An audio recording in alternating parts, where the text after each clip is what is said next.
This is Undaunted.Life, a man's podcast. I'm your host, Kyle Thompson. Let's get into it.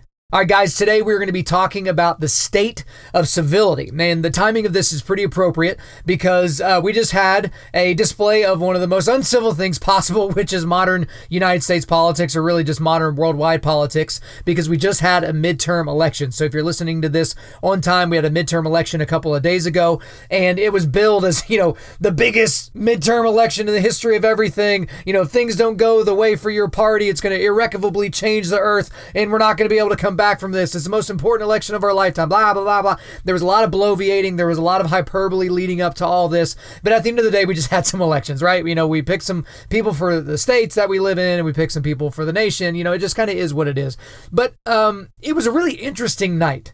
So even if you're not a big political person, it is kind of interesting to see this. And, to be honest, I haven't been watching midterm election results for the last 40, 50 years and looking at trends or anything like that. But typically what you see the sitting president 2 years after they're elected, you see that president's party lose seats in the House and the Senate. That's what you typically see. And it's not terribly uncommon for if they have a majority going into that, matching the same party as the president, that will actually flip. And so that's exactly what we saw last night. So Republicans lost 34 seats in the House of Representatives, but they gained 3 seats in the United States Senate.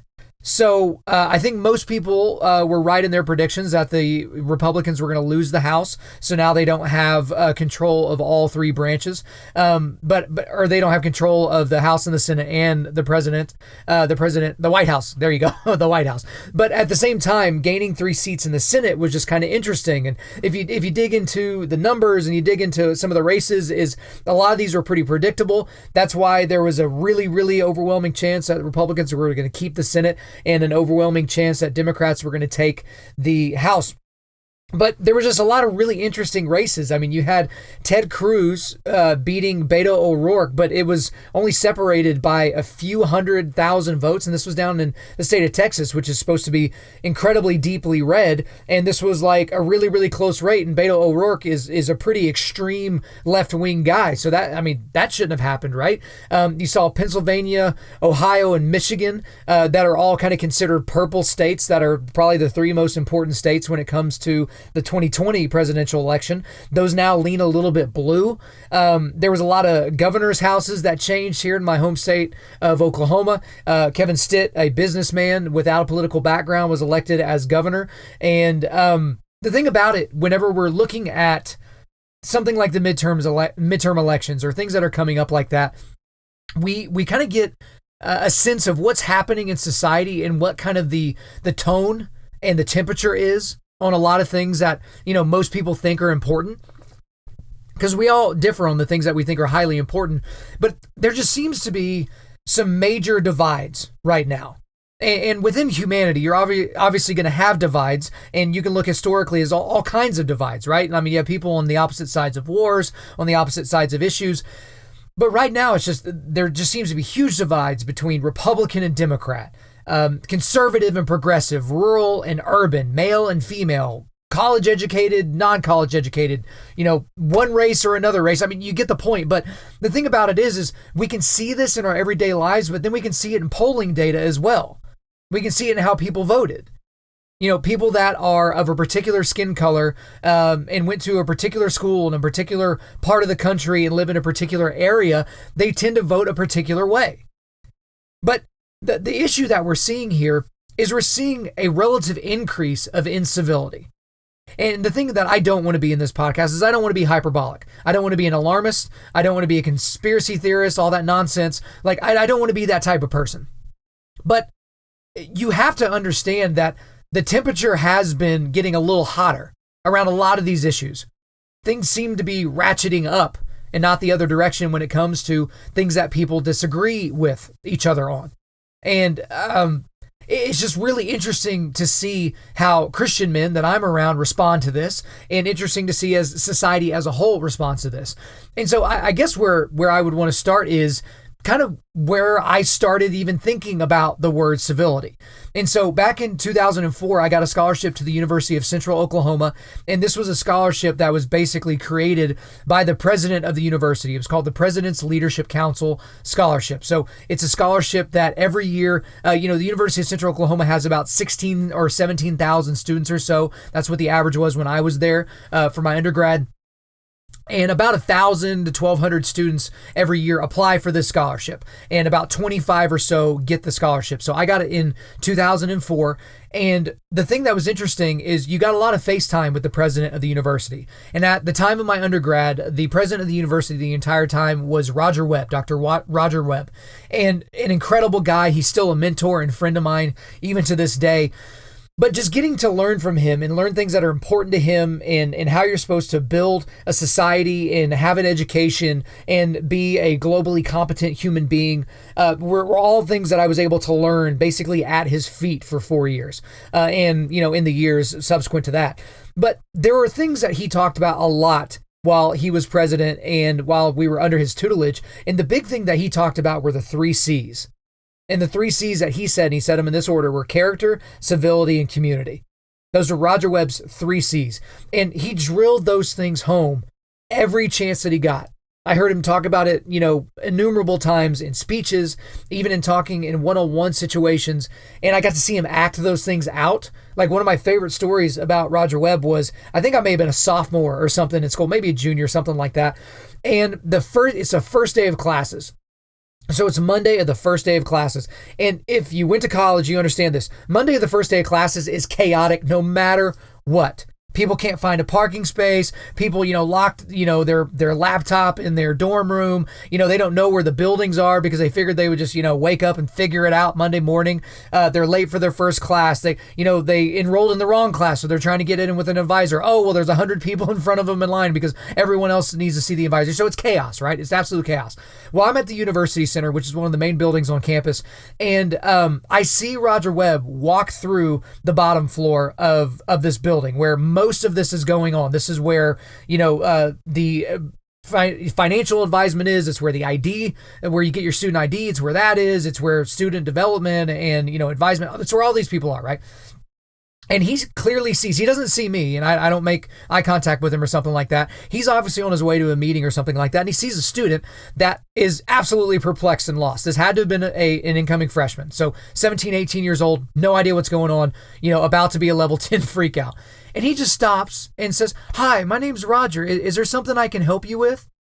And, they were, oh, okay. They kind of took a deep breath and they're like, I think they were looking for, academic advisement. And he's like, "Oh yeah, it's right over here. Let me walk you over there." He didn't say, "Hello, I am the president of the university. Is there something I can do to make your experience better?" He didn't even do any of that. Like, there's a pretty decent chance that this student may still not realize that the president of the university actually physically walked them over to an academic advisor to get them all squared away. And so this was a guy that I got to see his character, civility, and his sense of community in action over and over and over. But as an 18, 19, 20, and 21-year-old while I was an undergrad, I had to think about those 3 things on a regular basis. And so thinking about civility, the definition we have for civility is just basically it's formal politeness. So it's basically being courteous in behavior or speech. Those are the things that we think of when we think of civility.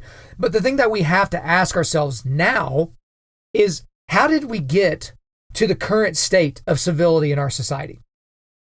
Because I don't remember things being this extreme whenever I was in college, when I first, had to really look at civility. Now, in 2004, if y'all will remember back, that was the election year of George W. Bush and John Kerry. And so, I'm in a freshman class with the president and with the 24 or so other students that got this scholarship, and not everybody believes the same way.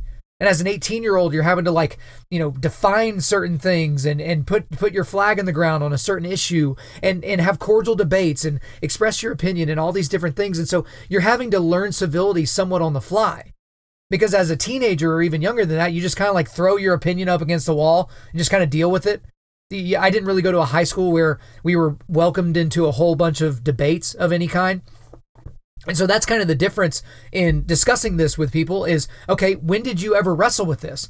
And I think part of the issue that we're running into now is it seems like people have never wrestled with the reality of whether or not we should be civil and what the positives and negatives of being civil or being uncivil are. And to be honest with you guys, I feel like civility is under attack. Like, and I don't want to be hyperbolic, but I really feel that way at this point. I mean, and part of the biggest reason for that is politics. I mean, it's probably, as I mentioned at the top of the show, one of the more uncivil things that we're all a part of. We get to witness this. Even if you're not one of those people that's constantly in the 24-hour news cycle, you get pieces of it, man. You're scrolling through Twitter and you see the incivility, and you see it on Facebook, and you hear it at work, and it's an interesting thing, but we just have to look at some of the things that have happened here recently. I mean, here recently, a few weeks before the election, Hillary Clinton, who I have no idea why she's still talking and still relevant, but she's still talking to people and doing interviews. She said that you cannot be civil with a political party that wants to destroy what you stand for. That's a direct quote. You cannot be civil with a political party that wants to destroy what you stand for. I mean, there's so much wrong with that single sentence. The first part, you cannot be civil. Well, who gets to make that determination? You? Like, whoever the president actually is, which isn't you? I mean, that if somebody disagrees with you politically, you can't be civil with them? Like, think of the inherent ridiculousness in that statement. I mean, that's crazy. And to say that because someone disagrees with you politically, they want to destroy what you stand for. I'm sorry, do any of us live in fear that we're going to say who we voted for in public, and then all of a sudden there's going to be like a SWAT team's worth of dudes come in, throw a black bag over your head and drag you into the back room, and no one ever sees you again? Because last I checked, that stuff doesn't happen in America, right? That stuff it just doesn't happen here. Then you had Eric Holder, who used to work with the Obama administration. He was doing a speech and he was talking about Michelle Obama, and, basically her big thing was, when they go low, we go high. And then he was quoted as saying, no, when they go low, we kick them.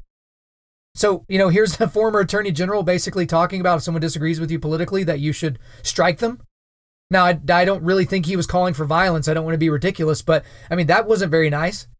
I mean, look at pretty much anything Donald Trump says. Some of you were thinking I was just going to start railing on people on the left, but how many times does the guy have to be uncivil on Twitter? Like, it's ridiculous. Calling people names, calling people dogs, calling old, basically concubines, calling them horse face and all these different things. Like, a lot of the things he says are incredibly uncivil and rude. They're frankly really, really rude. You have Maxine Waters, who is a congresswoman in California, basically saying if you see anybody in the Republican Party in public, that you should get a crowd and surround them and, shout them down and kick them out of restaurants and kick them out of department stores, and to actively go against these people. I mean, look at Pipe Bomb Guy, right? This lunatic that was sending apparently non-working pipe bombs to all these people that he disagreed with politically. And every single one of those people was on the left. He sends it to CNN. He sends one to Bill and Hillary Clinton and to Michelle and Barack Obama. And he sends it to, George Soros and all these different individuals. Like, that's not a very civil thing to do. Look at the Kavanaugh situation. I almost forgot about that one. Judge Kavanaugh, have we really forgotten? That's the thing about the news cycles. That was 3 or 4 weeks ago? I mean, go back to episode 42 and 43 of this podcast. I talked about what was going on with Judge Brett Kavanaugh for 2 episodes in a row because it was unbelievable. It was unbelievable what we were seeing.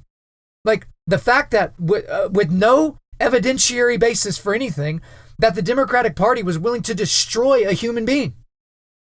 And here's a good proof for it, because if the Democratic Party actually thought that Judge Brett Kavanaugh was a rapist, a gang rapist, or any type of rapist, don't you think they would still be talking about it?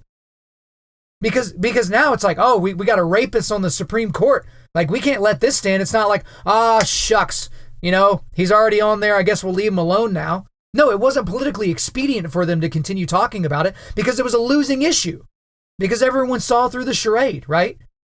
But it's just, again, and those are just a few examples, but there's plenty of examples, a lot with politicians. I would say that easily it's mainly happening with people on the left, but it certainly happens with people on the right and people that pretend to be in the middle, right?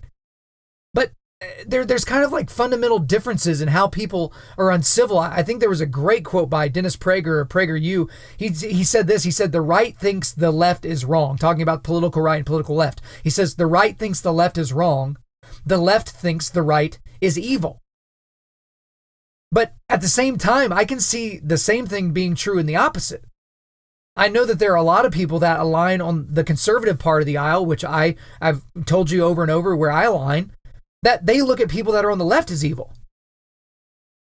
Now, to be fair, I think it's completely okay to think some of the things that they think are evil, because if somebody, which it makes it almost impossible for me to vote for any Democrat ever, if somebody thinks that you can murder a baby that's living in the womb of a mother, I'm not down with that.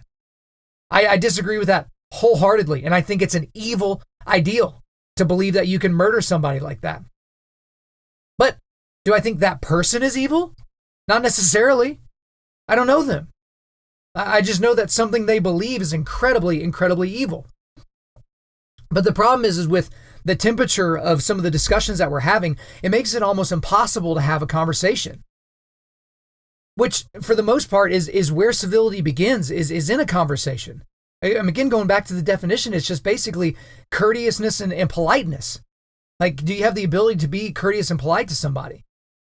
And so as I was thinking through kind of what I've seen over the weeks leading up to the election, and then obviously the coverage I saw on election night, there were a couple of things that came to mind, and these are the two dangers of being uncivil. So I want to kind of go through what I'm calling the two dangers of being uncivil.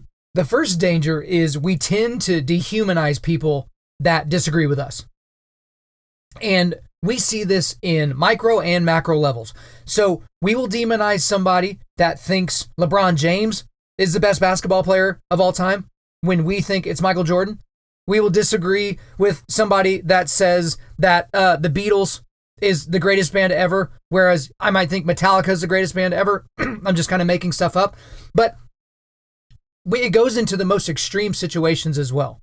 So people that disagree with us politically, people that disagree with our religions and the way that we, raise our kids, and the way that we help out businesses, and the way that we run our businesses, and all those different things, we tend to dehumanize people that disagree with us. And when you start seeing people as less than human, it's obvious that you would not treat one of those people civilly. Like, you wouldn't want to be civil towards those individuals because they're not worth being civil towards, because they're not really human in your mind. They're just a Democrat. They're just a Republican. Like, they're just a Trump guy. They're just an Obama guy. They're, again, I know I keep going to the political side, but that's where most of this gets to be charged. But even look on the religious side. Oh, gosh, they're just a Sikh. They're just a Muslim. Oh, those stupid atheists. Those, agnostics over there. Those secular humanists. And the thing that we have to remember is every single person that we are ever eyeball to eyeball with on this planet is made in the image of God. Whether they're your pastor or they're the leader of ISIS, they were all made in the image of God. And they can either live a life that's looking towards him or away from him, but we're all on the same plane here. And the second danger I see of being uncivil is that we practice actively turning people away. So the first one is we tend to dehumanize people that we disagree with. And the second is we practice actively turning people away. Most people, if we're being fair, most people are not trying to turn people away, trying to turn people off. But it's something that happens over and over and over. And the thing about whenever you're being uncivil towards somebody, it's you're physically taking yourself in a direction that is to the opposite of that person. Like, you're being anti that person. And when you do that, you're going to turn people off. So specifically to the context that we're thinking of right now as Christian men, we would want to attract people to us and attract them to our way of thinking about the world, and obviously attract them to the reality of the gospel. And so if we're unwilling to do that, it becomes a major issue. I mean, if you're unwilling to act in a way or comport yourself in a way that will allow people to come to the gospel, like, that's something that you need to repent of. That's not something that you should be proud of. And because that's the thing is, I know a lot of guys specifically that are proud of the fact that they piss people off, like they do it on purpose. So there's a good buddy of mine that I know of specifically. He's a Trump supporter, right? And believe what you want about Trump or say what you want to say about Trump. That's not necessarily what I'm talking about here. But he got a Trump sticker to put on the back of his car, which I don't give a crap. I mean, if you're a Bernie person, you have a sticker on the back of your car, great. Then I can laugh at you as I drive by. Like, it doesn't really matter. But he specifically got this sticker so that he could make people angry. He wanted to make people angry. He was actively turning people away. And I just had to think, there's so many opportunities for us to turn people away where it's so easy for us to just not do those things. I mean, the motivations for this guy were negative when it came to why he got this sticker. He didn't need to do it that way. Now, if he had bought the exact same sticker and put on the exact same part of the vehicle, and he was like, no, I just want to show my support for my guy because I voted for him, it's different. But he was actively turning people away. And that's one of the dangers of being uncivil. He was practicing incivility, and basically modeling that for the people around him. This is a guy that owns a business, and he's modeling that to the people that are around him. And a lot of people thought it was funny. I didn't really think it was funny. It's just like, why would you do that? Like, for that reason. I don't give a crap what the sticker says, but like, why would you do it for that reason? Just to make someone mad? It's kind of the same thing when I get accused of this from time to time, that I just try to do things on this podcast or within this ministry just to shock people. It's like, really? You think I'm doing that just for the sake of shock? I had a buddy, episode 4 of this podcast is called Pussies in the Pews. And he's like, yeah, I know you just named it that because of the shock value. And it's like, no, bro, like, this is just how I talk. Like, I literally couldn't think of a better name for it. I couldn't think of a more appropriate name for it. And he wasn't wrong by any means to saying what he said. It's just he wasn't accurate. He didn't realize that I wasn't doing it for shock value, that's just the way that it was. But I'm not actively acting in a certain way to turn people away. I want to stand up for truth, and I want to stand up for the, philosophy about men's ministry that we have here, but I don't do it actively to turn people away, and I'm certainly not going to be uncivil to get there. And so if those are the two dangers of being uncivil, I think there are two main ways that we can be civil. And so here's all the descriptive stuff. So I guess we're going to move into the prescriptive stuff now. But the first thing is super easy, guys. And I'm going to take you to church a little bit. It's love your neighbor as yourself. Love your neighbor as yourself. Like, that's easy.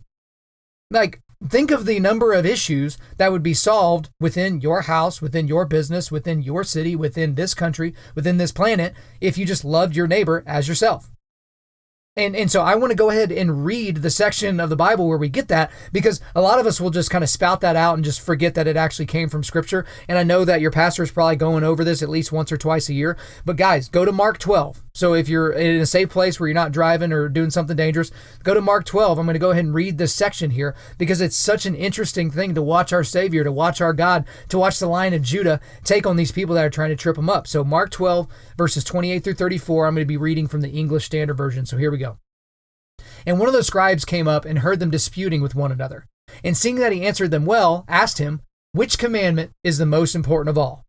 Jesus answered, the most important is, hear, O Israel, the Lord our God, the Lord is one. And you shall love the Lord your God with all your heart, with all your soul, and with all your mind, and with all your strength.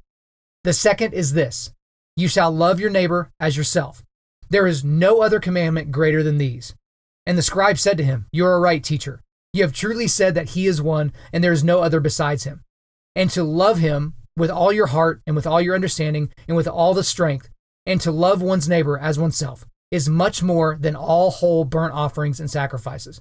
And when Jesus said that he answered wisely, he said to him, you are not far from the kingdom of God. And after that, no one dared to ask him any more questions.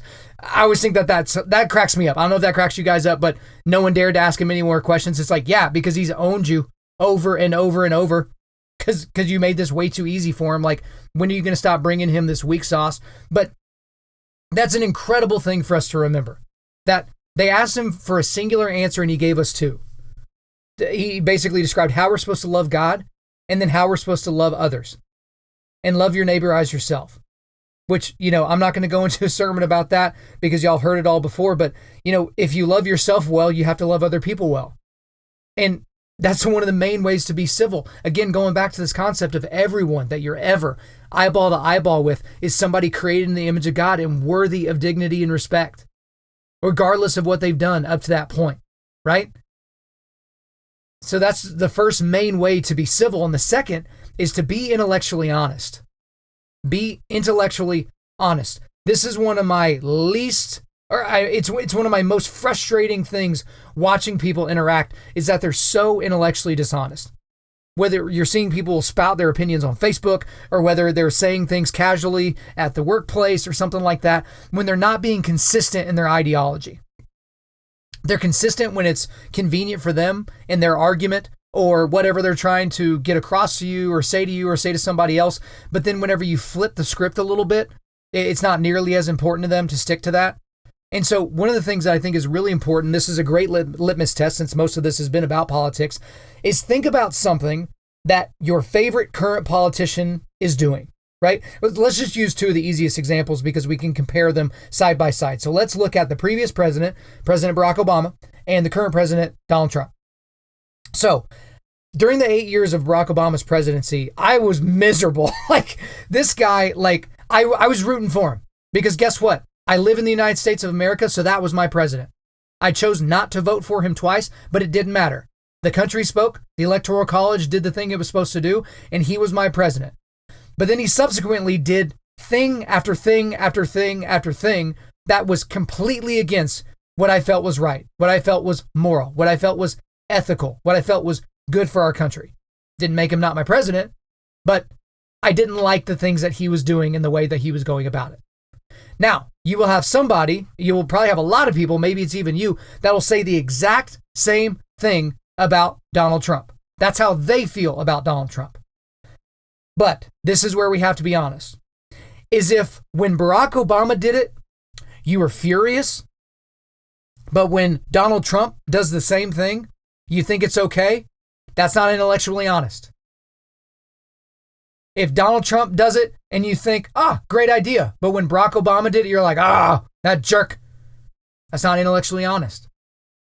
So with most of these things, there's kind of an easy proof, and that's if the shoe was on the other foot, or if you had to think about it another way, or if you inserted another name, or if you inserted another party, or if you inserted another idea, then would you be able to see yourself thinking the same way that you're thinking right now? Because here's the thing about civility and intellectual honesty, let me just kind of attach these things, is when you're being intellectually honest with yourself, it causes you to dig deep into your own philosophies and define them to make sure that you have a fully thought out philosophy on a particular subject matter. Because there's nothing more annoying than somebody that has an incredibly loud opinion, but it's completely uninformed. So you see all these morons, it doesn't matter what side of the aisle they're on, picketing and yelling things from the crowd, and then every now and then you'll get these organizations that'll come through and want to do one-on-one interviews with these people, and they don't know anything. They don't know anything about what they're yelling about. They're just yelling. Which, it's so ridiculous. They have no desire. They're not striving for intellectual honesty. But you know what? They're just going to go out and yell anyway, because they read an email that basically gave them their talking points or screaming points, and they're going to make a funny or stupid sign. They're going to hold it up, and then they're going to go on about their day. And probably do it again tomorrow or next week or a year from now, right? But an easy way for us to practice being civil is by being intellectually honest, which is going to require something called a conversation. Because one of the easiest ways to realize if you are being honest with your philosophy is to test it. To talk to people that disagree with you. To go into areas that are going to make you a little bit uncomfortable. To read or listen to or watch videos about people that have points of view that are different from yours. And then you can evaluate your presuppositions and you can evaluate your overall position on a particular issue or worldview, but you can do it with intellectual honesty. Does that mean you're necessarily right? No, especially if it's something that's opinion-based. But if it's something that is based in truth or falsehood, then that's great. Then you've dug down to bedrock. That's a great thing. But there's a whole lot of non-conversations happening right now. You have people that are just yelling their sides, issues or yelling their talking points, whether it's on social media or in person. And there's not a whole lot of people trying to conversate. And just to be honest with you guys, I think we might be past the point of no return. Are we getting the genie back in the bottle on this one? Do we all of a sudden think there's going to be a moderate third party that's going to somehow, break the divide between the Republicans and the Democrats in this country? Do we honestly think that's going to happen? Do we honestly think that organizations that make tons and tons of money and have a tremendous amount of influence are all of a sudden going to, basically not have those things? They're going to give up those things in order for individuals to be able to come more towards the center? Like, are people going to stop trying to go deep red or deep blue and kind of bring more into the center and be more purple? I just don't think so. And so for us as Christian men, we have to see the church, the modern church, as being downstream from culture and downstream from modern politics, because that's what's really happening. Like, the church has been so emasculated and seen as such an afterthought now that we're going to assume that we're going to have some of those things happening in our ranks. And I do see it a little bit. Now, I don't really get into the Calvinism thing and, is this person a dispensationalist, or you get into all that nonsense, because I see so much of this happening even within the church. This incivility with people that are supposed to be our brothers. And part of the thing is because someone might disagree with you on a theological point, and again, you almost dehumanize them. You put them in a category. Like, oh, you're one of those people. You believe one of those things. You're a Baptist. Oh, you're a Presbyterian, or, oh, you're a, whatever the thing might be. I can't even think of categories like that off the top of my head right now. But just think about the incivility in the church, guys. And to be honest with you, there are certain theological issues that we should fight about in a civil way as brothers. I love hearing, I haven't mentioned Matt Chandler yet, so here I got to pull Matt Chandler out again. I've heard him talk several times where he just disagrees vehemently with somebody at a different church, or maybe someone within the Acts 29 network. And, they will talk about it, and they might even get a little bit heated, but they always try to make sure that they can shake hands and leave as friends, even if they still are on separate sides of the issue. I mean, just to be honest, guys, think about all the civil conversations that you've had with somebody where you left with your mind changed. You may have left with your mind more open, but you maybe didn't change your mind, because I can guarantee you right now, there's not a thing anybody on this planet can say to me to make me think abortion's okay. Anything, not a thing. To think that we should just be able to do that, carte blanche, without any issues. And you might have your issue as well, that under no circumstances could someone tell you that it's okay for an immigrant to come here illegally. Like, under no circumstances. Maybe that's your issue. Like, maybe your issue is school choice. Maybe your issue is, I don't know, like marijuana or whatever your thing might be. But at the end of the day, we should always strive to be civil with the people that are around us and try to come to some common ground and understanding. We can do that by loving our neighbor as ourselves and by being intellectually honest. And I really hope that some of these things that we talked about here today is going to be helpful for you as you go through life, because the tendency and the temptation is going to be to make things worse, to join one of the mobs, either the one on the left side or the right side, or one of those things. It's to join the voices that are screaming the loudest. And this is my encouragement to you, to be above all that. To be the one person in the crowd raising your hand silently to be like, I would like to talk to somebody about this. Is anybody interested in grabbing a cup of coffee or a drink so we can talk through this? I'm really interested to hear your point of view. And I think if more of us did that, we'd be in a better spot. All right, guys, before we let you out of here, we're going to do a quick resilience boost. As you know by now, we are a men's ministry, and our mission is cultivating manly resilience. Specifically, we do that by providing content that forges spiritual, mental, and physical toughness. So today we're going to talk about mental resilience, and I'm pretty sure I've forgotten some of the things that I've done on this podcast, but I'm almost certain that I've suggested Steven Crowder videos before, the Change My Mind series. I can't remember the context. I'm sure y'all would know more than I do. I should know where this is headed. But basically, Steven Crowder is a conservative comedian that does these things where he basically does these long form discussions. He normally goes to a college campus or something like that. And anybody who's willing to sit down with him and discuss this issue, he will discuss it with them. And so he's done it on abortion. He's done it on gun rights. He's done it on all kinds of different things. But I have a video here for you called There Are Only Two Genders, Change My Mind. Because of all the Change My Mind series videos, this is the one with the most views. I think it's like 50 million views as of the recording of this podcast or something like that. But here's my caveat, because I know people are already like, oh my gosh, he suggested something by Steven Crowder. What's wrong with him? Okay, I don't agree with everything that Steven Crowder has ever said. So if that's not good enough, there are specifically jokes and videos and things that he has done that I don't agree with. that I specifically think were distasteful, that were unnecessary, that he could have done a different way. But part of the things that he does is for shock value. Part of the things that he does is just because that's his way of doing things. This is the thing that I like the most about what Steven Crowder does, that he will get 2 microphones and he will sit at a table with anybody who's willing to debate him on an issue. And this is what I like the most about these sessions, because again, I don't really think he wants his mind changed. It's called Change My Mind, but I think he's going in basically trying to show off how much he knows about these subjects. But he's always calm and he's always civil. He seems like he genuinely wants to know why people think that the way that they think. That these people are almost always sitting down because they disagree with him wholeheartedly on a particular issue. And a lot of times it goes off the rails and these people get super emotional and get hyped and just go nuts. And then other people, they just go, well, I disagree, but hey, shake hands and we'll part ways.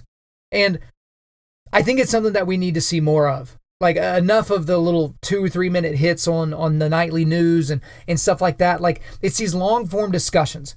And so again, this is not an endorsement of Steven Crowder. This is not me saying you need to listen to his podcast or join his network or whatever the thing that he has going on that you have to pay for. Like, this is not me saying that, but it is a testament to basically the fact that you can sit down in front of somebody that you disagree with and have a discussion with them.